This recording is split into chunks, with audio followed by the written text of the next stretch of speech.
Another UN gathering on Afghanistan. Once again, the people who actually govern the country aren't there.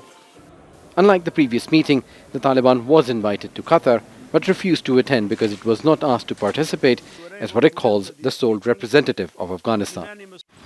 It is 2.5 years since the Taliban regained control of Afghanistan. Much has changed, but the Islamic Emirate of Afghanistan is still not recognized as the legitimate government. In a scathing rebuke to the latest UN report on the rights of women in Afghanistan, the government says such criticism is preventing its political progress and that international institutions are continuing to work against it. 745 Afghan women told the UN survey that they fear arrest, harassment and further punishment whenever a new Taliban decree is announced. The UN calls it a drastic erosion of women's rights in Afghanistan.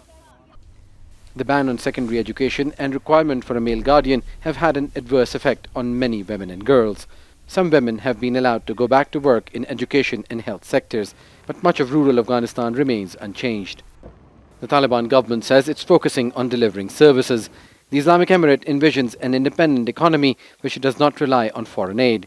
But with close to $9 billion worth of assets frozen and being redirected to aid, economic revival remains elusive. A major change in Afghanistan is the relative peace and security after decades of war. The Taliban has cracked down hard on corruption and made public officers more accountable. But none of it seemingly matters to the outside world, which sees the erosion of rights as a major impediment to progress.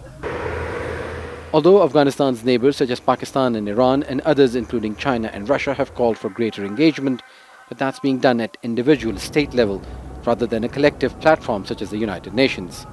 One diplomat from a neighboring country called the UN meeting an exercise in futility because Afghanistan's decision makers are once again not at the table. Many Afghans believe the international community has abandoned them after it fought the Taliban for 20 years, only to then hand it over to the Islamic Emirate of Afghanistan.